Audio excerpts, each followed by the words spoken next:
Okay जी, बिस्मिल्लाहिर्रहमानिर्रहीम। Next जो हमारे पास चीज आ रही है, ठीक है, जो हमने स्टार्ट में देखा था, transport of water, transport of जो प्लांट है, ठीक है, ट्रांसपोर्ट इन प्लांट्स के अंदर जो सिलेबस के पोर्शन में शामिल थी वो एक तो ये एसेंट ऑफ सैप का कुछ टॉपिक थे, ठीक है, सब टॉपिक्स थे आप कह लें। उसमें हमारे पास जो आ रहे थे, एसेंट ऑफ सैप हम कहते हैं, एसेंट निकला है असेंडिंग से, आपने याद रखना, ठीक है। और सैप लास्ट लेक्चर में भी मैंने आपको बताया था कि जी वाटर प्लस जो मिनरल्स होते हैं, ठीक है, तो वाटर प्लस मिनरल्स की असेंडिंग, ठीक है, असेंड करना, तो इसे हम कह देते हैं जी सिंपली एसेंट ऑफ सैप। और उसमें water and dissolved minerals are carried, ठीक है। डेफिनेशन लिखोगे तो क्या होगा कि water and dissolved minerals are carried are pulled upward the leaves through xylem tissue, ठीक हो गया। अब ये सवाल आता है कि प्लांट्स इतने बड़े बड़े होते हैं, ठीक है, मीटर्स तक इवन चले जाते हैं, तो कौन सी ऐसी आप कह सकते हैं चीजें हैं या कौन सी ऐसी वजूहात हैं जिनकी बिना पे क्या होता है कि जो वाटर है वो लो से यानी रूट से हाई जो स्टेम का रीजन होता है, यानी जो लीव्स का रीजन होता है, एरियल पार्ट्स होते हैं, वहां तक पहुंचाया जाता है। उसमें ये चार चीजें बहुत ज्यादा जरूरी है, और इनफैक्ट ये फिफ्थ भी चीज आ जाती है इसके अंदर। सबसे पहले हमारे पास है कोहेजन, फिर टेंशन, फिर एडहेजन, और उसके बाद स्ट्रॉन्ग जाइलम वॉल्स। आपको पता है कि हमारे पास जो वाटर है, ठीक है, वाटर एक पोलर कंपाउंड होता है, and polar compound is actually because of, आपने पढ़ा हुआ है कि जी जो ऑक्सीजन है वो हमारे पास इसके अंदर हाईली इलेक्ट्रोनेगेटिव एलिमेंट होता है, ठीक हो क्या, तो ये पार्शियल पॉजिटिव, ये पार्शियल पॉजिटिव और ये पार्शियल नेगेटिव हो जाते हैं।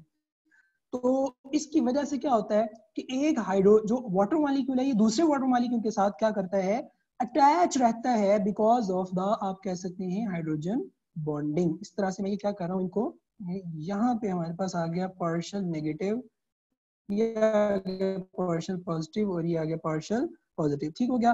तो हमने एक चीज जो है वो याद रखनी है हमारे पास, ठीक है, और वो क्या है कि जो हाइड्रोजन है, ठीक है, ये क्या कर रहा है, हाइड्रोजन बॉन्डिंग के थ्रू ऑक्सीजन के साथ इस तरह से क्या कर रहा है, लिंक कर रहा होता है। तो ये जो एबिलिटी है इसको हम कहते हैं कोहेजन, ठीक हो गया। यानी एक वाटर मॉलिक्यूल की दूसरे वाटर मॉलिक्यूल के साथ बिकॉज ऑफ हाइड्रोजन बॉन्डिंग जो आप कह सकते हैं डेवलप करना, एक अट्रैक्शन डेवलप करना, ठीक है, इसे हम क्या कहते हैं, कोहेजन। अच्छा, उसके साथ ही हमारे पास दूसरी एडहेजन। एडहेजन क्या होती है, लेट्स सपोज मेरे पास ये जाइलम वॉल्स हैं, ठीक हो गया, ये जाइलम वॉल, ठीक हो गया। जाइलम वॉल्स के साथ मैं कहता हूँ कि जी मेरे पास ये एक वाटर मॉलिक्यूल है, इस तरह से ये क्या हो गया हुआ है, अटैच हो गया हुआ है, ठीक है। ये फर्दर दूसरे आप कह सकते हैं उसके साथ अटैच था, ठीक हो गया, इस तरह से। इसी तरह तो अब एक वाटर मॉलिक्यूल का दूसरे वाटर मॉलिक्यूल के साथ ये जो फोर्स है इसे हम कोहेजन कहेंगे, और उसका जाइलम वॉल के साथ एडहेयर हो जाना, एक होता है एड्सॉर्प्शन, एक होता है एब्जॉर्प्शन। एब्जॉर्प्शन होता है कोई भी चीज है वो इसके अंदर एब्जॉर्ब करेगी, एड्सॉर्प्शन क्या होता है जो सरफेस के ऊपर रहेगी। तो एक्चुअल में ये वाटर मॉलिक्यूल क्या करते हैं, एड्सॉर्ब हो जाते हैं। सिंपल इसकी मैं एग्जांपल इस तरह से दे सकता हूँ कि फर्ज करें मैं आपको कहूंगी कि ये वॉल है और ये आपके पास वाटर का एक ग्लास है, ठीक है, तो आप क्या करें कि इस वाटर के ग्लास को जो है वो क्या करें, इस दीवार के ऊपर, इस वॉल के ऊपर जो है वो थ्रो करे। जब इसको फैलाएंगे आप, क्या होगा, वाटर यहाँ से जो है वो के बावजूद कुछ पार्टिकल यहाँ पे क्या हो जाते हैं, एडहेयर हो जाते हैं, इसे हम कहते हैं एडहेजन। उसके बाद है टेंशन। टेंशन हमारे पास क्या होती है कि एक वाटर मॉलिक्यूल है उसका दूसरे वाटर मॉलिक्यूल के साथ क्या करना, कंटिन्यूसली अटैच रहना, ठीक है, बिकॉज ऑफ हाइड्रोजन बॉन्डिंग, और उसको पुल करना, ठीक है, अटैच रखे रखना, यानी उसको एक आप ये कह सकते हैं कि पुलिंग एबिलिटी है वाटर की, ठीक है। याद रखिएगा अगर एक दूसरे के साथ क्या हो गया, अटैच किया हुआ है, तो ये याद रख लीजिए इसके अंदर हमारे पास जो वाटर की आप कह सकते हैं जो टेंशन है या जो वाटर की फोर्स होती है वो इतनी ज्यादा होती है कि ये अबाउट 200 मीटर्स तक जो है ये क्या कर लेता है, वाटर को आप कह सकते हैं पुल कर सकता है, के अबाउट मोर देन जो है वो अंदाजा कर ले कि प्लांट के अंदर जो है एबिलिटी है कि जाइलम के अंदर कि वो क्या कर सकता है, पुल कर सकता है।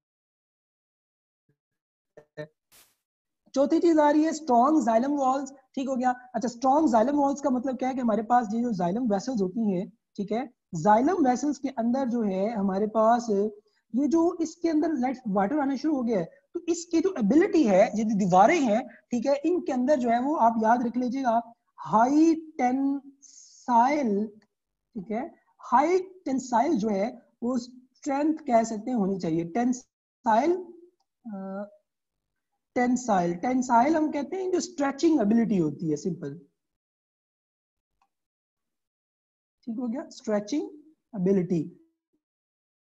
यानी अगर इसके अंदर वाटर ज्यादा क्वांटिटी में ऐड हो गया तो ये नहीं है कि इसकी दीवारें जो है वो ब्रेक होना शुरू हो जाए, तो इसकी दीवारें इतनी स्ट्रांग होनी चाहिए जाइलम वॉल्स की कि वाटर अगर उसके अंदर ऐड हो रहा है ना, तो वाटर का ऐड होना उसको क्या कर रहा है, एक तरह से आप ये सिंपली कह लेंगे जी, जो जाइलम वॉल्स हैं उनको क्या करता है, स्ट्रेंथन जो है वो प्रोवाइड कर रहा होता है, ताकि लार्जर क्वांटिटी के अंदर, समझ आ गई है, लार्जर क्वांटिटी के अंदर वाटर को जो है वो क्या किया जा सके, कैरी किया जा सके up to the upper region. और ये याद रख लीजिएगा कि ये सारी एबिलिटीज यानी कोहेजन, टेंशन, एडहेजन और strong xylem walls, they all exist in the plants, याद रख लीजिएगा। और इसकी इस ब्यूटी की वजह से याद रख लीजिएगा कुछ प्लांट ऐसे भी हैं साइंटिस्ट ने ऑब्जर्व किए हैं कि जी उनमें 8 मीटर पर आवर, ठीक है, यानी 8 मीटर जो है वो पर आवर तक, यानी 1 घंटे के अंदर 8 मीटर जो है ना वो वाटर रूट से जो है वो शूट्स तक जो है वो पहुंचाया जाता है। ये हाईएस्ट स्पीड जो है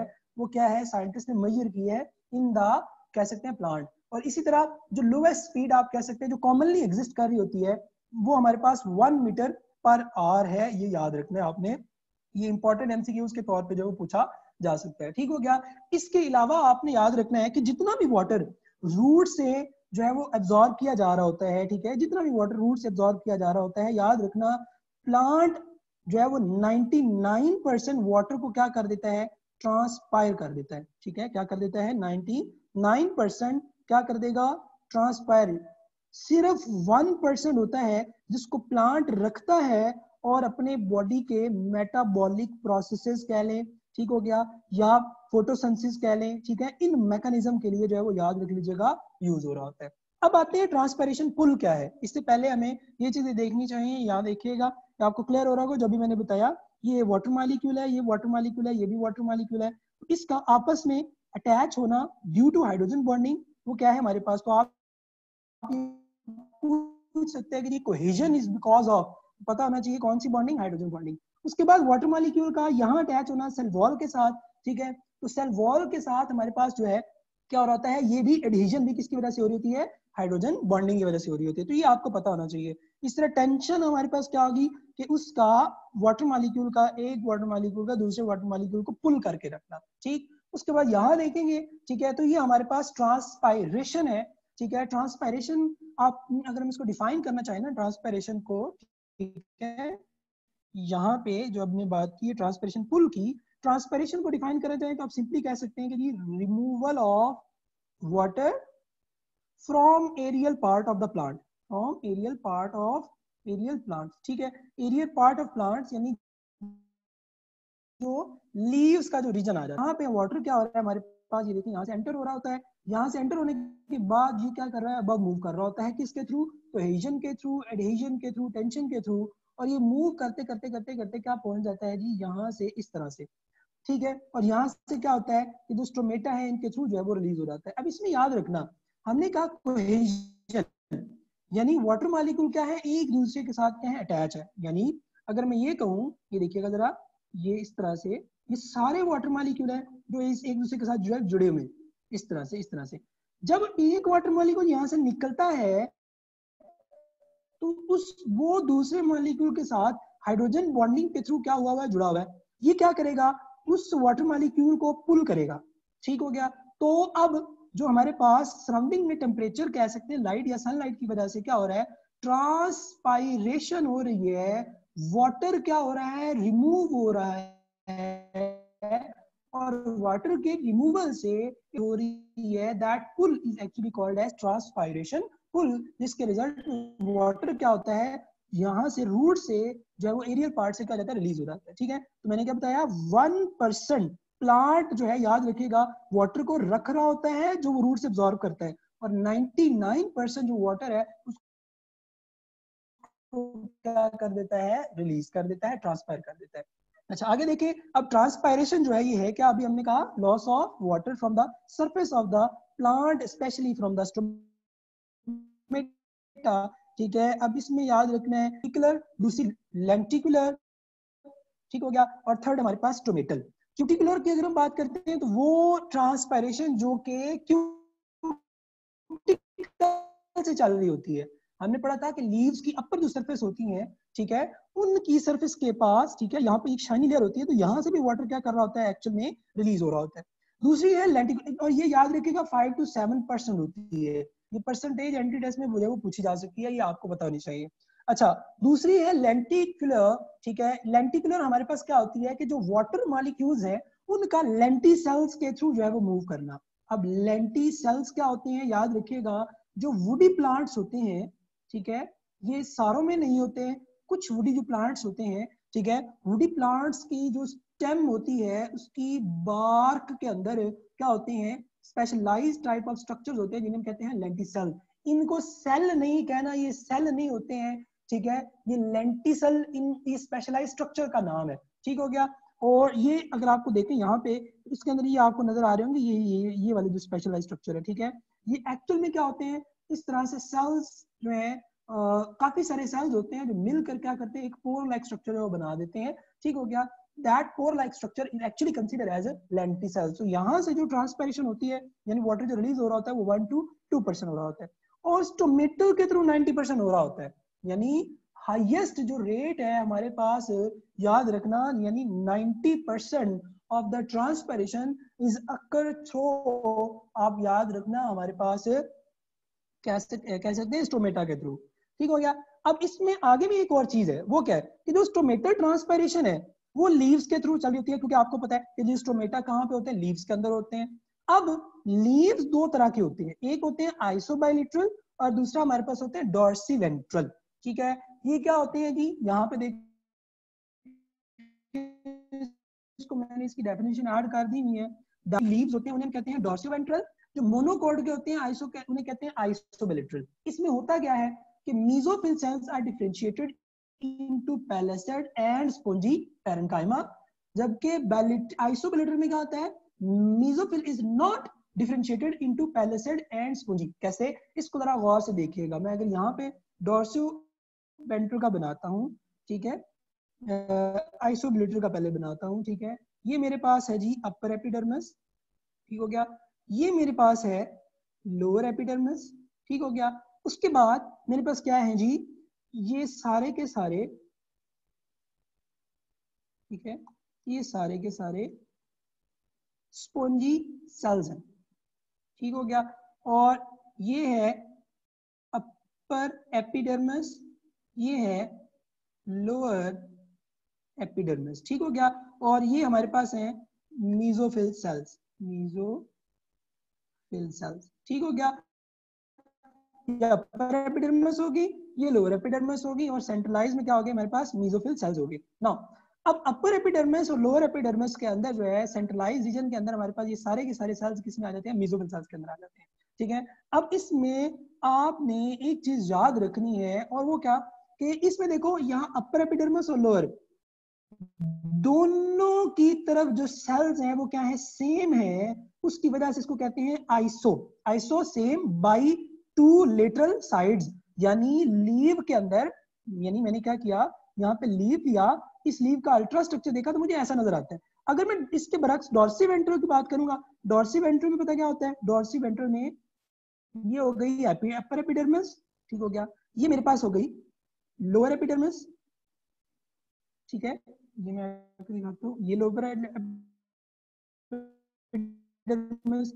अब अपर एपिडर्मिस में इस तरह से सेल्स हैं। ठीक हो गया, ठीक हो गया, उसके बाद ये सेल्स हैं। ठीक हो गया, और यहाँ पे ये क्या होते हैं जी, स्टोमेटा। ठीक है गया, गार्ड सेल्स का। अब ये है अपर एपिडर्मिस, ये है लोअर एपिडर्मिस, और इनके दरमियान में ये है पैलेसेड। ठीक हो गया, ये है स्पॉन्जी मेसोफिल सेल। तो मैंने कहा बताया, ये डॉर्सीवेंट्रल डॉर्सिवेंट्रल का मतलब क्या है, मैंने कहा डाइकॉट, ठीक है। डाइकॉट्स का मतलब क्या कि mesophyll cells is differentiated into palisade and mesophyll spongy. मैंने क्या कहा, पैलेसिड और स्पॉन्जी। अब इसमें देखो डॉर्सी वेंट्रल, इस तरफ हमारे पास जो मेसोफिल सेल है, ठीक है, वो पैलेसिड है, और इस तरफ क्या है हमारे पास स्पॉन्जी है। तो दोनों साइडें सेम नहीं है, दोनों साइडें सेम नहीं है, तो इसको हम कहेंगे डॉर्सी वेंट्रल, ठीक हो गया। जबकि इसको हम कहेंगे आइसोबाइलेटरल, ठीक है, यानी जो डॉर्स हमारे पास आ गया आपका, जो डाइकॉट हो गया, ये डॉर्सी वेंट्रल में आएगा और इसके अंदर। अब इनके अंदर जो ये आगे ये देखिए जरा, ये हमारे पास डाइकॉट है, ठीक है, और ये हमारे पास क्या है, मोनोकॉट है। अब इसमें एक चीज याद रखनी है कि जो आइसोबाइलेटरल होते हैं, ये सारी चीज बताने का पर्पस समझ लीजिएगा, ठीक है, कि जो आइसोबाइलेटरल होती हैं, ठीक है, इनमें स्टोमेटा बोथ साइड होती हैं। स्टोमेटा क्या होते हैं, बोथ साइड्स होंगे, ठीक है। स्टोमेटा क्या होंगे हमारे पास, बोथ साइड होंगे। मिसाल के तौर पे बुक में एग्जांपल दी हुई है, मेज है, ठीक हो गया। इसी तरह हमारे पास जो आ जाता है लिली, आप कह सकते हैं, ठीक है। इनके जो लीव्स होते हैं, ठीक है, उनके अंदर हमारे पास जो है वो क्या होंगे, दोनों साइडों पे स्टोमेटा बोथ साइड पे होंगे। जो डॉर्सी वेंट्रल है, डॉर्सी वेंट्रल में क्या होता है कि जो हमारे पास स्टोमेटा है, स्टोमेटा और, ठीक हो गया, इसमें लोअर एपिडर्मिस में होते हैं, तो यानी यहाँ पे भी इसमें स्टोमेटा होंगे, ठीक है, इसके अंदर, और इधर भी स्टोमेटा होंगे यहाँ पे, ठीक हो गया, ये याद रखना है। जबकि जो हमारे पास डॉर्सी वेंट्रल है उसमें लो रीजन के अंदर स्टोमेटा होते हैं, ठीक है। ये स्टोमेटा की प्रेजेंस है, ये आपको पता होनी चाहिए कि किस तरह से जो मोनोकॉट्स होते हैं और डाइकॉट्स होते हैं उनके अंदर हमारे पास, ठीक है, किस तरह से ये मोनोकॉट लीफ है, तो इसके आप कह सकते हैं कि दोनों सराउंडिंग्स में इधर से भी और इनसे ट्रांसपरेशन जो वो चल रही होगी। अब हमारे पास आ जाता है कि जी जो आप बात कर रहे हैं कि हमारे पास जो स्टोमेटा है ये ओपन हो रहे हैं, क्लोज हो रहे हैं, ठीक है। तो इसमें एक चीज याद रखनी है कि हमारे पास जो स्टोमेटा है, पहले मैं एक चीज आपको यहाँ पे बताता जाता हूँ ताकि आपका कॉन्सेप्ट इस हवाले से क्लियर हो कि हमारे पास let's suppose I am saying there is a plant, ठीक है, there is a plant, plant का मैंने डायसेक्शन लिया, ठीक है, प्लांट का मैंने क्या किया जी, डायसेक्शन लिया, और इस डायसेक्शन के अंदर मेरे पास जो है ये रीजन जो है हमारे पास जो है वो क्या हो रहा होता है जी, आ रहा होता है इस तरह से, ठीक हो गया। यहाँ पे ये आ गया जी लोअर एपिडर्मिस, और दूसरा हमारे पास अपर एपिडर्मिस। इसके अंदर जो है ये मेसोफिल सेल है, ठीक हो गया, ये पैलेसिड और उसके बाद स्पॉन्जी हो गए, ठीक हो गया। उसके बाद आपने याद रखना है हमारे पास कि जो लोअर एपिडर्मिस होती है ना, इसके अंदर इस तरह से स्पेशलाइज्ड रीजन होते हैं, ठीक है, जिन्हें हम कहते हैं गार्ड सेल्स, ठीक है, जिन्हें हम क्या कहते हैं, गार्ड सेल्स, ठीक है। ये हमारे पास सेल्स हो गए इस तरह से, ठीक है, ये लोअर एपिडर्मल सेल्स है, ठीक है, लोअर एपिडर्मल सेल्स है, ठीक हो गया। नाउ अब ये हमारे पास लोअर एपिडर्मल सेल्स है, ठीक है, और ये हमारे पास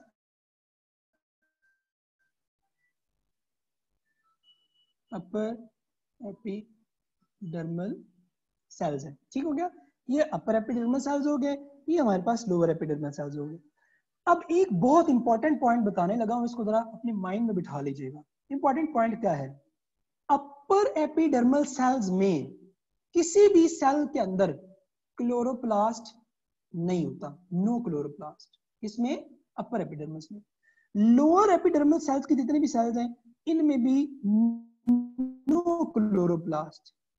बट एंटीटेस्ट के पॉइंट ऑफ व्यू से एक इंपॉर्टेंट चीज याद रखना, जो होते हैं ना गार्ड सेल्स, गार्ड सेल्स में जो है वो क्या होता है, क्लोरोप्लास्ट एग्जिस्ट करते हैं, there are chloroplast in guard cells, ये याद रख लीजिएगा, ठीक है, गार्ड सेल्स के अंदर होते हैं, ठीक है। और स्टोमेटा क्या होता है, अब स्टोमेटा हमारे पास याद रख लीजिएगा कि कुछ भी नहीं है, it is just a hole, आप कह सकते हैं, ठीक है, जो कि गार्ड सेल से सराउंडेड होता है। बार बार मैं कह रहा हूं, अक्सर अक्सर जो लोग हैं वो क्या समझ लेते हैं, अक्सर स्टूडेंट क्या समझ लेते हैं कि ये पूरा स्टोमेटा है। नो, ये पूरा स्टोमेटा नहीं है। स्टोमेटा क्या है, दैट ओपनिंग, ठीक है, that opening is called as stomata.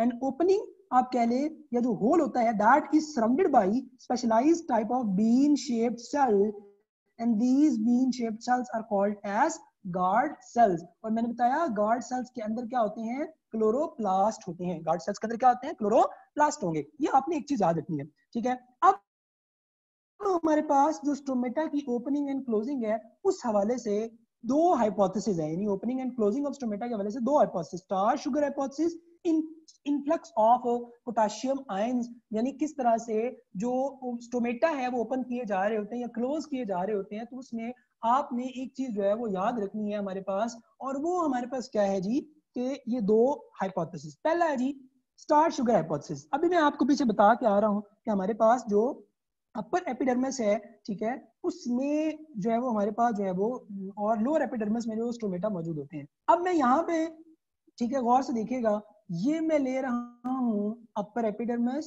इस कॉन्सेप्ट को समझना है, ठीक है। ये अपर एपिडर्मिस है, मैंने सिर्फ एक लाइन लगाई है। उसके बाद ये मेरे पास है जी लोअर एपिडर्मिस, ठीक हो गया। ये क्या है, लोअर एपिडर्मिस, ठीक हो गया।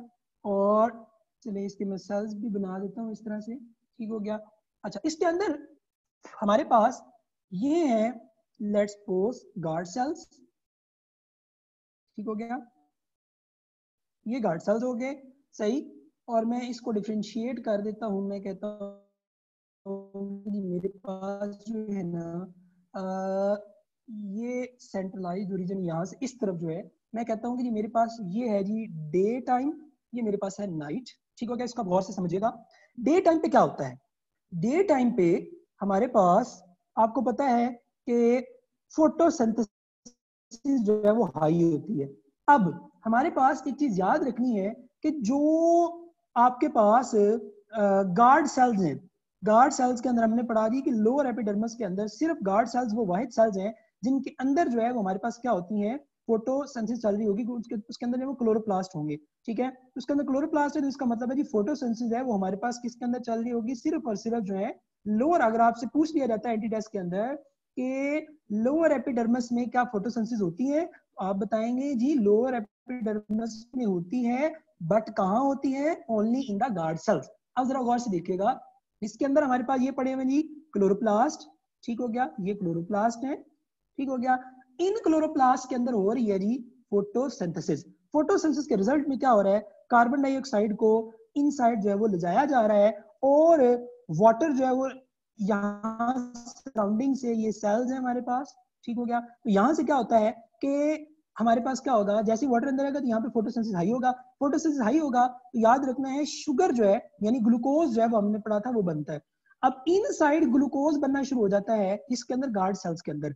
जब गार्ड सेल्स के अंदर बनना शुरू हो जाएगा तो क्या होता है कि अंदर sugar actually is a solute, solute अंदर ज्यादा हो जाता है। सल्यूट का हमारे पास आप कह सकते हैं ज्यादा होना, ठीक है, अंदर जो वाटर पोटेंशियल होता है उसको क्या कर देता है, कम।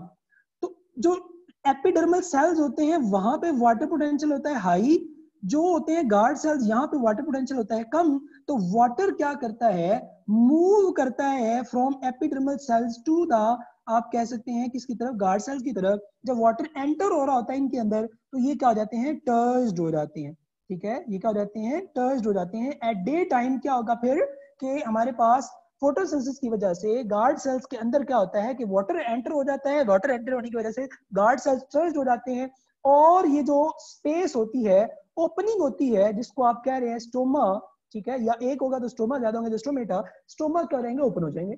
अब एट नाइट उल्टा प्रोसेस हो जाएगा। एट नाइट क्या होता है आपको पता है कि हमारे पास जो सेल्स थे, ठीक है, सेल्स थे, गार्ड सेल्स जो है, फर्स्ट करें मैं कह रहा हूँ कि गार्ड सेल्स क्या हुआ, गार्ड सेल्स के अंदर से हमारे पास इस तरह से क्या हुआ जी, गार्ड सेल्स में हमारे पास जो स्ट्रक्चर थे, ठीक है, यानी हमने कहा गार्ड सेल्स, और गार्ड सेल्स में एट नाइट अब जो फूड बनी थी, ठीक है, या आप कह सकते हैं जो स्टार्च वगैरह सिंथेसाइज हुआ था, ठीक है। अब इसको गौर से समझना, क्या हुआ जी एट नाइट, नाइट क्या हुआ कि जो अंदर ग्लूकोज बना हुआ था वो सराउंडिंग सेल्स में मूव करना शुरू कर देगा, यानी सल्यूट क्या करेगा, मूव करेगा out of the guard cells, ठीक है। जब solute out of the guard cells move करेगा तो जो होते हैं ना लोअर एपिडर्मल सेल्स, इनके अंदर सल्यूट ज्यादा होना शुरू हो जाता है, जिसकी वजह से यहाँ वाटर पोटेंशियल क्या हो जाता है, कम। तो वाटर पोटेंशियल इस रीजन के अंदर कम होने की वजह से water will leave the guard cells, ठीक हो गया। और जैसे ही वाटर इससे निकलता है तो ये क्या हो जाते हैं, आपस में इस तरह से अटैच हो जाते हैं, ठीक हो गया। और अटैच होके जो स्टोमेटा है इसको क्या कर देते हैं, क्लोज जो है वो आप कह सकते हैं कर देते हैं। तो एट डे क्या हो रहा है, स्टोमेटा ओपन होते हैं, नाइट क्या होता है, स्टोमेटा क्लोज होते हैं। This is because of the starch synthesis hypothesis. इसके कंपैरिजन में अगर पोटेशियम इनफ्लक्स की बात करेंगे, ठीक है, पोटेशियम इनफ्लक्स के अंदर दो तीन चीजें ऐड होती हैं। वो क्या है हमारे पास कि इसमें आपने एक चीज याद रखनी है कि होता ही है कि हमारे पास जब एट डे टाइम, ठीक है, ये मैं डे टाइम ले लेता हूँ, ये मैं कह देता हूँ नाइट। एट डे टाइम क्या होगा कि हमारे पास फोटोसिंथेसिस जो है आपको पता है हमारे पास क्या हो रही होती है, हाई, ठीक हो गया। सेल टर्च्ड होते हैं, स्टोमेटा ऊपर होते हैं। तो साइंटिस्ट ने एक और चीज ऑब्जर्व की और वो क्या किया कि जो एट डे क्या होता है, जो पोटेशियम आयंस होते हैं, ठीक है, वो लोअर एपिडर्मल जो सेल्स होते हैं वहां से इन गार्ड सेल्स के अंदर एक्टिव ट्रांसपोर्ट कर दिए जाते हैं। ये गौर से सुन लीजिएगा, क्या कर दिए जाते हैं, एक्टिव ट्रांसपोर्ट। क्या कर दिए जाएंगे, एक्टिव ट्रांसपोर्ट, ठीक है। मैं बार बार इस चीज को फोकस कर रहा हूँ, एक्टिव ट्रांसपोर्ट, ठीक है। डे टाइम पे लोअर एपिडर्मल से क्या हो गया, पोटेशियम को एक्टिव ट्रांसपोर्ट। इसका मतलब क्या हुआ, पोटेशियम गार्ड सेल्स के अंदर ऑलरेडी बहुत ज्यादा है, बट जब पोटेशियम ऑलरेडी बहुत ज्यादा है तो उनको एक्टिव ट्रांसपोर्ट करके इनसाइड सल्यूट की जो कंसंट्रेशन होती है उसको क्या किया जाता है, और ज्यादा किया जा रहा होता है।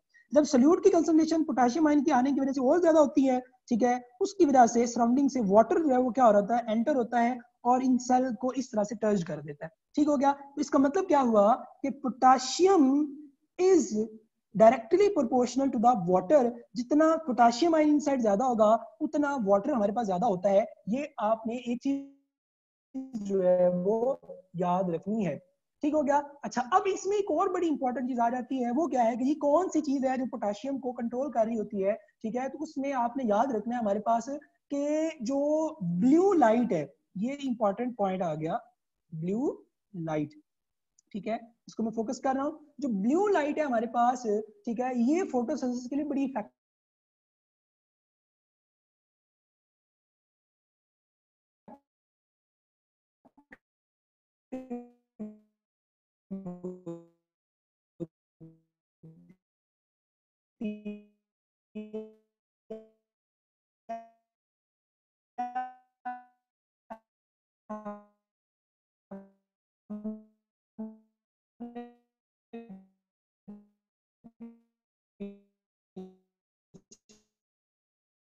पढ़ा था, ठीक है।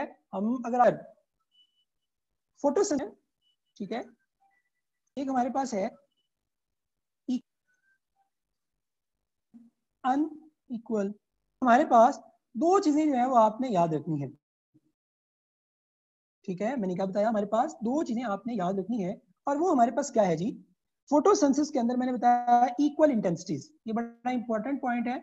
इक्वल इंटेंसिटीज ऑफ लाइट अगर आप मूव करेंगे ना, जो आपका है बायो एनर्जेटिक्स वाला चैप्टर है, ठीक है, बायो एनर्जेटिक्स वाले चैप्टर में अगर आप पहुंचेंगे तो वहां पे पेज 213, ठीक है, वहां पे फर्स्ट पैराग्राफ की बिल्कुल लास्ट जो लाइंस लिखी हुई है ना, वहां पे आपने पढ़ना है। वहां पे उसने लिखा हुआ है, if equal intensity of light is provided, blue light is more effective, blue is more effective किसके लिए, फॉर फोटोसिंथेसिस के लिए। अब अनइक्वल इंटेंसिटी होंगी, ठीक है, उस सूरत में ब्लू और रेड लाइट के अंदर जो है वो याद रख लीजिएगा फोटोसिंथेसिस जो है वो ज्यादा होती है। ये बड़ा इंपॉर्टेंट पॉइंट है, एंट्री टेस्ट में आ चुका हुआ है। उसने पूछा था equal intensity of light provide होंगी तो कौन सी लाइट के अंदर फोटोसिंथेसिस ज्यादा होती है, तो आंसर याद रखना है आपने, फोटो ब्लू। और अगर कहा जाए अनइक्वल इंटेंसिटी ऑफ लाइट है तो उसमें आपने याद रखना है ब्लू और रेड रीजन के अंदर। तो मैं यहाँ पे अभी हम बात कर रहे थे, वापस जाते हैं, तो हमने क्या कहा, ब्लू लाइट के अंदर फोटोसिंथेसिस ज्यादा हो रही है। तो वो कहता है कि जी blue light is more effective, कि पोटेशियम आयंस को वो क्या करती है, इनसाइड ट्रांसपोर्ट कर रही होती है और वाटर को भी साथ इनसाइड ट्रांसपोर्ट कर रही होती है, ठीक हो गया। इन साइड आप कह सकते हैं पंप कर रही होती है। There are specialised type of आप कह सकते हैं पंप्स होते हैं जिनके थ्रू उनको ट्रांसपोर्ट जो है वो करवाया जा रहा होता है। इसके अलावा ठीक है हमारे पास जो है एक और चीज याद रखनी है कि जब पोटेशियम आयन इनसाइड आते हैं ना तो अंदर हाइड्रोजन आयन भी ज्यादा हो रहे होते हैं, यानी अंदर एसिडिफाई इन्वायरमेंट हो रहा होता है। क्या हो रहा होता है अंदर? एसिडिफाई, यानी सल्यूट की पोटेंशियल ज्यादा हो रही होती है, ये आपने याद रखना है। ठीक है, अच्छा अब हमारे पास दूसरे सेंस में, यानी अगर हम बात करें एट नाइट, नाइट क्या होगा? सारा प्रोसेस उल्टा हो जाएगा। नाइट में क्या होता है जी, हमारे पास फोटोसिंथेसिस का रेट कम। अब उस सूरत में क्या होता है कि पोटेशियम आयन को सेल से बाहर निकाला जाता है। जैसे सोल्यूट बाहर जाएंगे, सोल्यूट के बाहर जाने की वजह से वाटर भी क्या होता है सेल से बाहर निकल जाता है, तो गार्ड सेल क्या हो जाता है, श्रिंक हो जाते हैं। तो ओवरऑल हमारे पास जो लोअर एपिडर्मल था, ठीक है, लोअर एपिडर्मल, उसके अंदर गार्ड सेल्स क्या हो जाएंगे, क्लोज जो है वो हो जाते हैं। ठीक है, ये याद रखना है। एक तो ये, दूसरी एक और इसके अंदर इंपॉर्टेंट चीज आ जाती है, वो क्या है, कार्बन डाइऑक्साइड। ठीक है, यानी लो लेवल ऑफ कार्बन डाइऑक्साइड हमारे पास जो है, याद रख लीजिएगा। ठीक है, ये हमारे पास क्या कर रही होती है,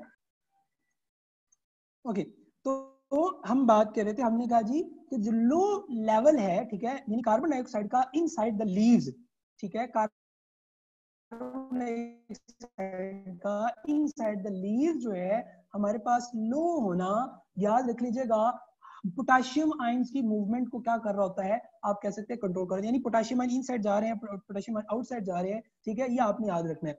ठीक हो गया। अब हमारे पास एक चीज मैं यहाँ पे इसको अलग करके बता देता हूँ, ये पॉइंट क्लियर कर देता हूँ। ठीक है, यहाँ पे, ठीक है, यहाँ पे मैंने क्या कहा, हमारे पास low level of carbon dioxide, ठीक हो गया, low level of carbon dioxide क्या करती है, ठीक है, क्या करती है, फेवर करती है, favour the opening of stomata. अब आपको पता है एट डे क्या हो रहा होता है, फोटोसिंथेसिस, कार्बन डाइऑक्साइड जो है वो इनसाइड जा रही होती है सेल्स के, ठीक है, और फोटोसिंथेसिस ज्यादा हो रही होती है, जिसकी वजह से कार्बन डाइऑक्साइड का लेवल क्या हो जाता है, कम। फोटोसिंथेसिस ज्यादा, कार्बन डाइऑक्साइड का लेवल क्या होगा, कम, क्योंकि वो यूटिलाइज हो रही है फोटोसिंथेसिस के अंदर। तो कार्बन डाइऑक्साइड का लो होना पोटेशियम आयन को करता है हाई इनसाइड द सेल, जो कि वाटर को हाई कर देती है। कब? दिन के वक्त, ठीक, एट डे। एट नाइट क्या होगा, एट नाइट क्या होगा, अब कार्बन डाइऑक्साइड अंदर क्या हो जाती है, ज्यादा, मोर कार्बन डाइऑक्साइड। क्यों? क्योंकि रात के वक्त आपको रेस्पिरेशन ज्यादा हो जाती है। रात के वक्त का रेस्पिरेशन का ज्यादा होना क्या करता है, कार्बन डाइऑक्साइड को ज्यादा कर देता है। जब कार्बन डाइऑक्साइड ज्यादा हुई, कार्बन डाइऑक्साइड के ज्यादा होने की वजह से जो पोटेशियम आयंस है वो कम होंगे, यानी वो सेल्स को छोड़ देंगे। जब पोटेशियम आयन छोड़ेंगे तो वाटर भी क्या हो जाएगा, ठीक है, वाटर भी रिलीज हो जाएगा साथ ही। उस सूरत में स्टोमेटा क्या हो जाते हैं, क्लोज हो जाते हैं। ये लिंक याद रख लीजिएगा। मैंने दो तीन चीजें बताई हैं, ठीक है, कि फोटोसिंथेसिस हाई होती है क्योंकि ब्लू लाइट हाई होती है। ठीक है, यहाँ अलग बताता हूँ, फोटोसिंथेसिस हाई होती है क्योंकि ब्लू लाइट हाई होती है, क्योंकि कार्बन डाइऑक्साइड कम होती है, क्योंकि पोटेशियम ज्यादा होता है, क्योंकि वाटर ज्यादा होता है। ये सारी चीजें स्टोमेटा को क्या करती हैं, ओपन। इसके बरक्स फोटोसिंथेसिस रात के वक्त, ये डे है, ये नाइट है। नाइट में क्या होगा, फोटोसिंथेसिस कम, क्योंकि ब्लू लाइट होती नहीं है। ठीक हो गया, ये भी नहीं है। इसका मतलब है कार्बन डाइऑक्साइड अंदर रेस्पिरेशन की वजह से क्या हो जाएगी, ज्यादा। जब ज्यादा हो जाएगी तो पोटेशियम आयन सेल के अंदर क्या देंगे, कम। दैट लीड टू वाटर जो है वो हमारे पास कम। ठीक है, तो दिन के वक्त पोटेशियम इनफ्लक्स अंदर फोर्सफुली मूव कर जाती है, और एट नाइट याद रखिएगा पोटेशियम जो है वो बाहर जो है वो पंप आउट कर दिए जाते हैं। ठीक है, उनको बाहर जो है वो क्या कर दिया जाता है, रिलीज करवा दिया जाता है। ठीक है, ये हमारे पास था जिसमें हमने कहा जी के opening and closing of stomata, ठीक है, याद रख लीजिएगा, लीड्स टू वर्ड, आप कह सकते हैं हमारे पास, यानी स्टार्च शुगर हाइपोथेसिस और इन्फ्लक्स ऑफ पोटेशियम आयन हमारे पास क्या कर रही है, स्टोमेटा को ओपन एंड क्लोज करने के अंदर जो है वो असिस्ट कर रही होती है। ठीक हो गया। अच्छा आगे देखेंगे, ठीक है, ये बड़े आसान से छोटे छोटे टॉपिक्स अब आगे हमारे पास आ रहे हैं। इसमें एक चीज याद रख लीजिएगा कि जी factors affecting the rate of transpiration, rate of transpiration जो है वो हमारे पास जो वाटर का ट्रांसपायर होना है, यानी जो वाटर रिलीज हो रहा है ना यहाँ से एनवायरनमेंट से, स्टोमेटा से, यहाँ से आ रहा है और यहाँ से ये कंटिन्यूसली रिलीज हो रहा है, ये कौन सी चीजें कंट्रोल की जा रही होती हैं, उसमें आ जाती है लाइट। अब याद रख लीजिएगा, मैं लिंक लिख रहा हूं, स्ट्रॉन्ग लाइट, ठीक है, यानी वो कौन सी होती है, ब्लू लाइट, अभी हमने पढ़ा, blue light is directly proportional to the transpiration as, मतलब क्या, जितनी ज्यादा लाइट होगी उतनी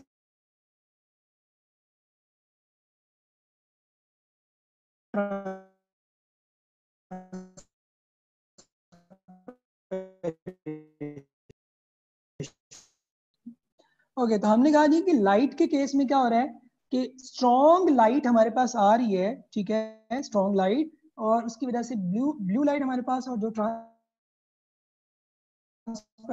को क्या करती है, हाइड करती है। दूसरा, टेम्परेचर हमारे पास जितना ज्यादा होगा, ठीक है, इसका मतलब है टेम्परेचर का डायरेक्ट रिलेशन है किसके साथ, हमारे पास ट्रांसपायरेशन के साथ, यानी टेम्परेचर जितना ज्यादा होगा, याद रखना है ट्रांसपायरेशन जो है वो उतनी ही हमारे पास जो है वो ज्यादा होगी, जितना टेम्परेचर ज्यादा उतनी ट्रांसपरेशन ज्यादा होगी, ठीक है। इसमें एक बड़ा इंपॉर्टेंट पॉइंट लिखा हुआ है बुक के अंदर भी, अगर हम जाएंगे ना तो वहां पे आप लोग पढ़ेंगे कि जी हमारे पास वो कहता है कि जी जो हमारे पास है ना ट्रांसपायरेशन, ठीक है, रेट ऑफ ट्रांसपायरेशन, वो कहता है डबल हो जाता है, ठीक है, हर 10 डिग्री राइज पे, यानी अगर आप 10 डिग्री टेम्परेचर राइज करते हैं ना, तो 10 डिग्री टेम्परेचर राइज करने के रिजल्ट में क्या होता है कि रेट ऑफ ट्रांसपायरेशन हमारे पास क्या हो जाता है, ज्यादा हो जाता है, ठीक है, यानी रेट ऑफ ट्रांसपायरेशन डबल हो जाएगा every increase of 10 degree temperature, 10 degree increase करेंगे। तो आप अंदाजा कर लें कि अगर हमारे पास जो समर है, समर में अगर हमारे पास अगर नॉर्मल इन्वायरमेंट का टेम्परेचर अगर विंटर में अगर था 30 था या 20 था, तो आप अंदाजा कर लें कि जैसे ही समर होता है तो 50, 45 या 50 तक टेम्परेचर चला जाता है। तो इसका मतलब क्या होगा कि रेट भी उसी हिसाब से डबल होती है, ठीक है।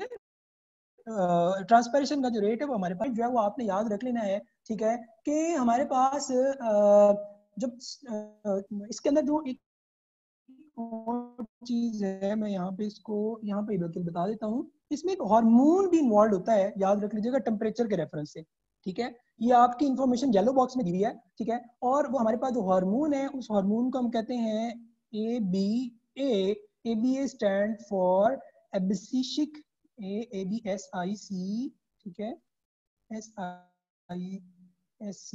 ठीक है, SICIS, ठीक है, इस तरह से कुछ है, सिक, ठीक है, एसिड, ठीक हो गया। अब वो कहता है हमारे पास, ठीक है, कि जो हमारे पास एब्सिसिक एसिड है, ठीक है, ये भी क्या कर रहा होता है हमारे पास, याद रख लीजिएगा, टेम्परेचर के अंदर जो है इन्वॉल्व हो रहा होता है, ठीक है, ये आपने येलो बॉक्स से पढ़ना है, ठीक है।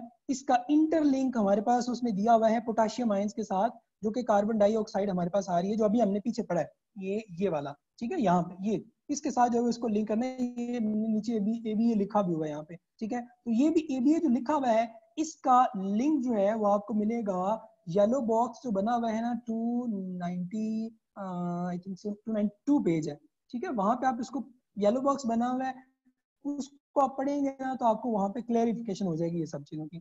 अच्छा, उसके बाद कार्बन डाइऑक्साइड कंसंट्रेशन है, ठीक है, तो कार्बन डाइऑक्साइड कंसंट्रेशन हमारे पास आप ये कह सकते हैं कि सिंपली आपने अभी पीछे अभी पढ़ के आ रहे हैं कि carbon dioxide concentration inversely proportional है किसके, पोटाशियम आयन के, यानी कार्बन डाइऑक्साइड अगर ज्यादा होती है पोटाशियम कम होता है। कार्बन डाइऑक्साइड अभी पीछे मैंने बताया आपको यहाँ पे, ठीक है, ये यहाँ, ठीक है, क्लोज हो गया यहाँ पे पीछे हमने बताया था,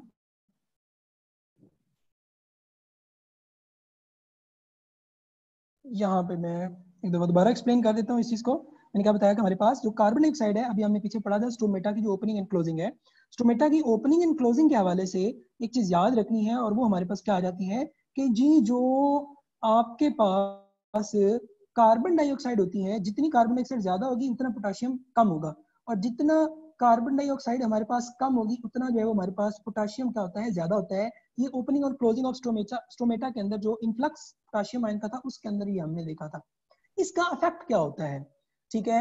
हमारे पास वो क्या है कि डे टाइम पे, ठीक है, एट डे हमारे पास क्या हो रहा है कि फोटोसिंथेसिस जो है, ठीक है, वो एक्सीड कर जाती है, इसको ग्रेटर लिखूं, फोटोसिंथेसिस का रेट रेस्पिरेशन से हमारे पास क्या होता है, ज्यादा होता है, ठीक हो गया। तो पोटेशियम आयन जो है वो हमने पढ़ा था कि कार्बन डाइऑक्साइड कम होती है और पोटेशियम आयन इनसाइड आ जाते हैं, जिसकी वजह से क्या होता है, जो स्टोमेटा है वो ओपन रहते हैं, ठीक हो गया। स्टोमेटा क्या रहेंगे, ओपन रहेंगे, ठीक है। रात के वक्त क्या होगा, एट नाइट, सिंपल, के जो फोटोसिंथेसिस का रेट है वो रेस्पिरेशन जो है हमारे पास क्या होती है, ज्यादा होती है फोटोसिंथेसिस के रिजल्ट में, जिसके रिजल्ट में क्या होता है कि कार्बन डाइऑक्साइड अंदर ज्यादा हो जाती है और पोटाशियम हमारे पास क्या हो जाती है, कम हो जाती है, ठीक है, इनसाइड। तो स्टोमेटा क्या हो जाते हैं, स्टोमेटा क्लोज हो जाते हैं। तो स्टोमेटा के क्लोज यानी ओपन एंड क्लोज होने के पीछे वही आपका, आप कह सकते हैं जो पीछे ओपनिंग एंड क्लोजिंग के हवाले से हमने बात की है, कार्बन डाइऑक्साइड का लेवल एट डे कम होता है, स्टोमेटा ओपन होंगे। कार्बन डाइऑक्साइड का लेवल एट नाइट ज्यादा होता है, स्टोमेटा क्लोज होंगे। इसका मतलब क्या हुआ कि जो कार्बन डाइऑक्साइड है ये इनवर्सली प्रोपोर्शनल है किसके, रेट ऑफ ट्रांसपायरेशन के, यानी कार्बन डाइऑक्साइड का लेवल हाई तो rate of transpiration come, carbon dioxide का लेवल कम तो रेट ऑफ ट्रांसपायरेशन हाई, ठीक है। ये चीज याद रखनी है, ये वही एक्सप्लेनेशन है जो अभी मैंने पीछे आपको समझाई है। आगे देखेंगे ह्यूमिडिटी है। अब इन्वायरमेंट के अंदर ह्यूमिडिटी के हवाले से अगर हम बात करेंगे, यानी ह्यूमिडिटी जो है इसका जो रिलेशन आएगा ये भी इनवर्स होगा किसके, रेट ऑफ ट्रांसपायरेशन के। जितनी इन्वायरमेंट के अंदर ह्यूमिडिटी यानी वाटर बहुत ज्यादा होगा इन्वायरमेंट के अंदर, उतना रेट ऑफ ट्रांसपायरेशन जो है हमारे पास क्या होगा, कम होगा। जितनी ह्यूमिडिटी ज्यादा होगी उतना, जितनी ह्यूमिडिटी कम होगी, इन्वायरमेंट ड्राई होगा, उतना हमारे पास जो है रेट ऑफ ट्रांसपायरेशन हमारे पास क्या होता है, ज्यादा होता है।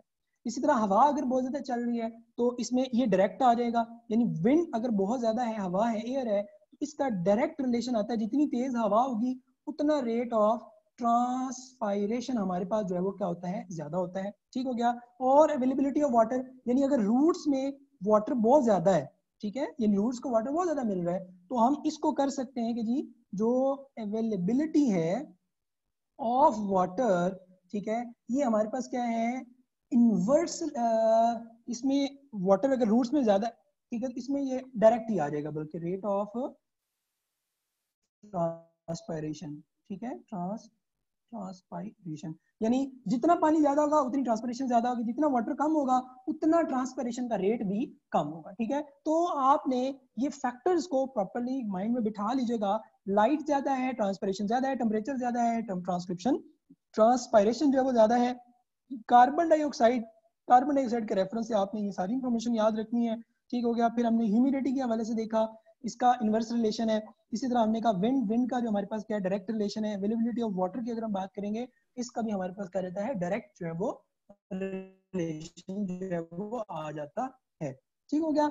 उसके बाद लास्ट चीज जो हमारे पास आ रही है, that is the translocation. Translocation simply आप कह सकते हैं जी movement of organic solute from source to the sink. Source क्या होता है, सिंक क्या होता है, ये आगे हम देखते हैं। उससे पहले हमारे पास फ्लोएम के हवाले से थोड़ा स्ट्रक्चर होना चाहिए।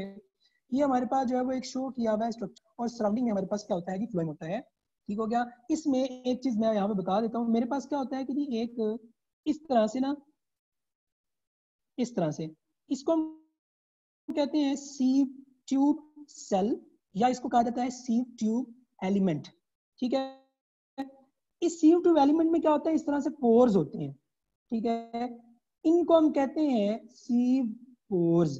अब इस तरह के बहुत सारे सीव ट्यूब सेल्स आपस में मिलते हैं, और मिलके, ये देखिएगा जरा, यहाँ डायग्राम में आपको शो भी किया होगा, ये आपको दिखाया हुआ है, ये दिखाया हुआ है, ठीक है। तो ये नजर आ रहा होगा कि ये है जी हमारे पास, ठीक है, सीव पोर्स है, और ये पूरा जो रीजन है इसको हम कहते हैं सीव प्लेट, और ये पूरा रीजन जो है इसको हम क्या कहेंगे, सीव एलिमेंट, ठीक है, या सीव ट्यूब सेल भी कह देते हैं इसको। और आपने ये फर्स्ट चैप्टर में पढ़ा था, ये ए न्यूक्लिएटेड होता है, मैंने स्टार्ट में भी आपको बताया था इसके अंदर न्यूक्लियस नहीं होता, सही हो गया। ये पोर्स आपको यहाँ पे भी उन्होंने दिखाए हुए हैं, ठीक है, इसीलिए।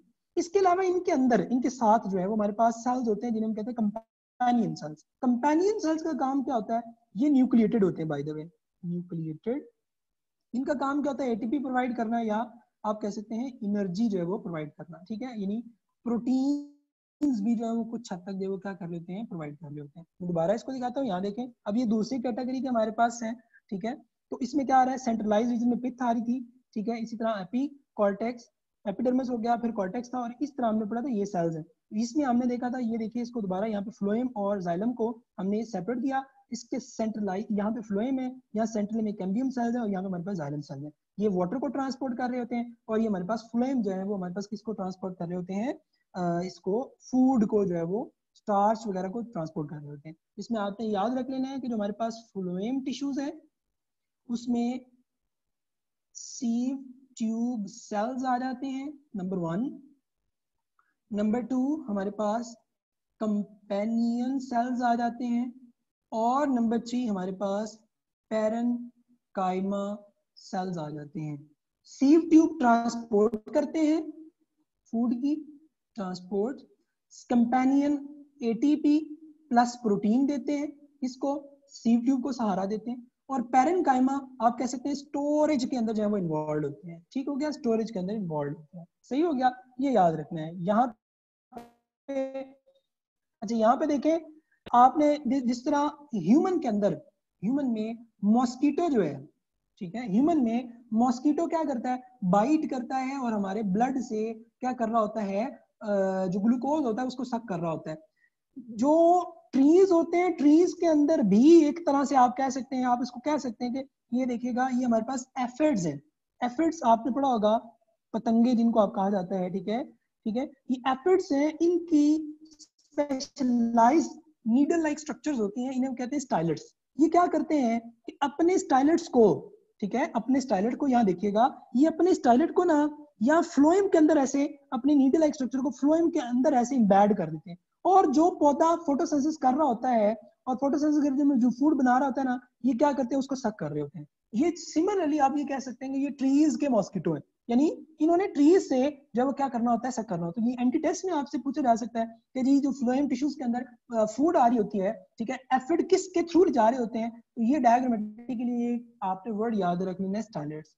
अच्छा, ये अब हमारे पास शो हो रहा है जी प्रेशर फ्लो थ्योरी, यानी जो फूड है, मैंने स्टार्ट में आपको कहा था सोर्स होता है और एक हमारे पास सिंक होता है। सोर्स क्या है, जहां फोटोसिंथेसिस हो रही है, ठीक है, वो रीजन जहां पे फोटोसिंथेसिस हो रही है, मसलन लीव्स। और सिंक क्या है, जहां नो फोटोसिंथेसिस, जहां पे स्टोरेज जो है वो हो रही होती है। सिंपल ये याद रख लीजिएगा। अब हमारे पास यहाँ पे बुक में इन्होंने शो किया हुआ है हमारे पास के जी, ये देखिएगा गौर से, ये फ्लोएम है, ठीक है, ये आपको क्लियर नजर आ रहा है, ये आपको सीव प्लेट नजर आ रही होगी, ये सीव पोर्स है, ठीक है। इसी तरह ये सी सारा सीव का रीजन है। अब हमारे पास इसके सराउंडिंग में ये क्या है जी, वाटर है, ठीक है। इसको मैं पहले यहाँ पे बताता हूँ, फिर आपको दूसरी तरफ लेके समझाऊंगा, ठीक है। इसको गौर से समझ लीजिएगा। ये मेरे पास है जी, लेट्स सपोज दूसरा कलर ले लेते हैं, ये मेरे पास है सिंपल फ्लोएम, ठीक है, इस तरह से, ठीक हो गया, ये ठीक हो गया। ये हमारे पास आ गया फ्लोएम, इसको मैं कह रहा हूँ फ्लोएम। और इस फ्लोएम के साथ ही हमारे पास जो है वो पड़ा हुआ है जी, ये जाइलम, ये हो गया हमारे पास जाइलम। इसके अंदर है वाटर। अब यहाँ पे मैं कहता हूँ कि जी मेरे पास ये रीजन जो है वो है लीफ का, जो मैंने कह दिया सोर्स है, या वो फोटोसिंथेसिस करके फूड बना रहा है और उस फूड को भेज रहा है यहाँ पे। जब फूड यहाँ ज्यादा होता है, सल्यूट ज्यादा हो गया, और जो वाटर पोटेंशियल है वो कम हो गया। अब यहां से क्या होगा, इस तरफ वाटर पोटेंशियल क्या होता है, ज्यादा, तो वाटर क्या करता है, यहां से मूव करके इस तरफ आ जाता है, और इसको फोर्सफुली जब इसके अंदर डिसॉल्व होगा, वाटर यहाँ आया, इस रीजन के अंदर क्या होता है, वाटर पोटेंशियल अब कम होता है, यहाँ वाटर पोटेंशियल क्या हो जाता है, ज्यादा। तो फूड जो है वो क्या करती है, इन रीजन से, इन पोर से मूव करते करते वाटर के अंदर डिसॉल्व होकर यहाँ पहुंच जाती है, ठीक हो गया। अब अगेन यहाँ से क्या होगा, वाटर फिर अगेन यहाँ आएगा, तो यहाँ पे क्या होगा, वाटर पोटेंशियल कम हो गया, ठीक है, और यहाँ पे वाटर पोटेंशियल ज्यादा हो गया as compare to this region के। हमारे पास करें सोर्स पड़ा हुआ है, तो याद रखना कि जो फूड यहाँ आ रही होती है ना, इसको एक्टिव ट्रांसपोर्ट किया जा रहा होता है। एक्टिव ट्रांसपोर्ट यानी यहाँ से एनर्जी लगा के, ठीक है, एनर्जी लगा के इसको यहाँ से यहाँ तक भेजा जा रहा होता है। किससे? सोर्स से सिंक की तरफ। ठीक है, मैं इसको दोबारा भी यहाँ पे बताता हूँ। ठीक है, इसको डिसाइन करिएगा। मैंने भी क्या बताया, ये देखें यहाँ पे क्या हो रहा है, फूड यहाँ बन रही है फोटोसिंथेसिस के रिजल्ट में, लीफ में। ये फूड यहाँ पे आ रही है, इधर से वाटर इसमें एंटर होगा, डिसॉल्व हो गया, ये डाउनवर्ड मूव कर जाएगा, bulk flow of solution start हो जाता है, यानी फ्लो होना शुरू होता है। फिर इस तरह यहाँ से इस तरह, इस तरह से इस तरह, तो सेल टू सेल मूव करके उसको सिंक के अंदर स्टोर कर देते हैं। यहाँ दोबारा देखें, सोर्स, ठीक है, अंदर क्या हो गया, सारी मटेरियल, यानी वो क्या हो गया, आप कह सकते हैं कि सोल्यूशन बन गया किसी चीज का, सुक्रोज का, और उसको एक्टिव ट्रांसपोर्ट कर दिया गया किसकी तरफ, सिंक की तरफ। ठीक है, मैं इसको दोबारा यहाँ पे एक्सप्लेन कर रहा हूँ, मैं बार बार इसलिए एक्सप्लेन कर रहा हूँ ताकि ये चीजें याद रह जाएं। ठीक है, तो यहाँ से क्या हुआ है, ये देखिएगा ग्रीन रेड में जो आपको नजर आ रहे हैं डॉट्स में, ये हमारे पास फूड है, वाटर यहाँ से इस तरफ आया, ठीक है, और ये क्या करता है, इसको पुश कर रहा होता है, इसके अंदर डिसॉल्व होकर पुश करके यहाँ ला रहा होता है, सिंक की तरफ फूड मूव करके यहाँ से वाटर वापस जो है मूव कर जाता है। ये सीक्वेंस जो है वो बहुत ज्यादा जरूरी है एंटी टेस्ट के पॉइंट ऑफ व्यू से, कि इसके अंदर ये सीक्वेंस आपको पता होना चाहिए, गौर से देखना। पहले है मेसोफिल सेल्स, आपको पता है फोटोसिंथेसिस कहाँ होती है, मेसोफिल सेल्स के अंदर होती है, जहाँ कार्बन डाइऑक्साइड एंटर हो रही होती है, ठीक है, सो ऑन। अब उसके बाद क्या हो रहा है हमारे पास, कि जो फूड है, फूड जो है मेसोफिल सेल के अंदर फोटोसिंथेसिस के रिजल्ट में बंडल शीथ सेल्स की तरफ उनको ट्रांसपोर्ट किया जाता है, वहां से उसको पैरेन्काइमा में लाया जाता है, पैरेन्काइमा से कंपेनियन में लाया जाता है, और कंपेनियन के बाद उसको सीव ट्यूब एलिमेंट में लाया जाता है, और सीव ट्यूब के बाद यहाँ से फिर उसको फर्दर जो है वो ट्रांसपोर्ट कर दिया जाता है सिंक की तरफ। तो ये सीक्वेंस आपको पता होना चाहिए कि मेसोफिल, ठीक है, मेसोफिल सेल के बाद बंडल शीथ, बंडल शीथ के बाद फ्लो हमारे पास पैरेन्काइमा, पैरेन्काइमा के बाद कंपेनियन, और कंपेनियन के बाद सीव एलिमेंट्स। ठीक है, ये सीक्वेंस आपने प्रॉपर्ली माइंड में बिठा लेना है। एंटी टेस्ट में पूछ आगे कहाँ पैरेन्काइमा में जा रही थी, वहां से आगे कंपेनियन में, वहां से आगे सीव ट्यूब में। ये पूछ सकता है सीव ट्यूब जो है वो स्क्रोज को कहाँ से लेता है, कंपेनियन से, कंपेनियन कहाँ से ले रहा था, पैरेन्काइमा, पैरेन्काइमा कहाँ से ले रहा था, बंडल। तो ये सीक्वेंस जो है वो आपको पता होना चाहिए। ठीक हो गया। तो आज हमने जो देखा उसके अंदर मैं दोबारा इसको लाइटली से एक्सप्लेन कर देता हूँ। हमने पढ़ा जी कि हमारे पास जो है वो एसेंट ऑफ में वाटर किस तरह से ली जा रहा था, कर रही होती है ट्रांसपैरेशन, हमारे पास पूल क्या होती है, उसके बाद ये हमने डायग्रामेटिकली उसको अंडरस्टैंड किया। ठीक है, उसके बाद ट्रांसपैरेशन क्या होती है, उसके अंदर वो किस तरह से चल रही होती है। ठीक हो गया। स्टोमेटल ट्रांसपैरेशन जो है वो टाइप्स देखी, फिर उसके बाद स्टोमेटल ट्रांसपैरेशन में लीव्स की कैटेगरी देखी, साथ ही हमने देखा कि स्टोमेटा कैसे ओपन क्लोज होते हैं। उसके बाद हमने लाइट और उसके फैक्टर्स देखे। ठीक है, उसके बाद हमने ट्रांसलोकेशन देखा।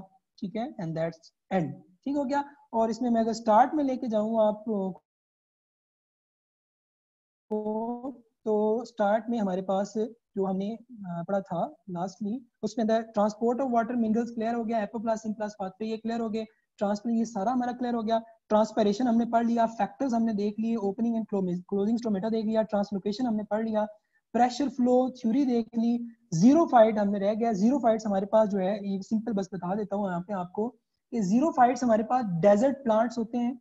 जीरो फाइट्स, जीरो हम कहते हैं डेजर्ट, फाइट्स हम कहते हैं प्लांट्स। ठीक है, तो प्लांट्स जो जीरो फाइट्स होते हैं, ठीक है, उनके अंदर जो रेट ऑफ ट्रांसपायरेशन होता है वो हमारे पास बहुत ज्यादा लो होता है। ये आपने याद रखना है। कैक्टस प्लांट आपने सुना होगा, ठीक है, उसमें क्या होता है कि हम पीछे जो देख के आ रहे हैं कि अपर एपिडर्मिस होती है, फिर लोअर एपिडर्मिस होती है। इनमें जो लोअर एपिडर्मिस होती है ना, वो बड़ी अजीब सी होती है। कैसे? ये लोअर एपिडर्मिस है और सेल्स ऐसे अंदर की जानब जो है ऐसे इकट्ठे हुए होते हैं, और फिर ऐसे ऐसे लोअर एपिडर्मिस होती है ऐसे करके। और जो स्टोमेटा होते हैं ना, ये हमारे पास स्टोमेटा इसके बिल्कुल अंदर जाके यहाँ पे करके होते हैं, ताकि वाटर बहुत कम से कम जो है वो क्या हो, जो है वो एवेपोरेट हो, ट्रांसपायर हो। ठीक हो गया। बाकी मैकेनिज्म ओपनिंग क्लोजिंग के हवाले से जो इनके अंदर सेम होगा। सही हो गया जी। अभी आप लोगों का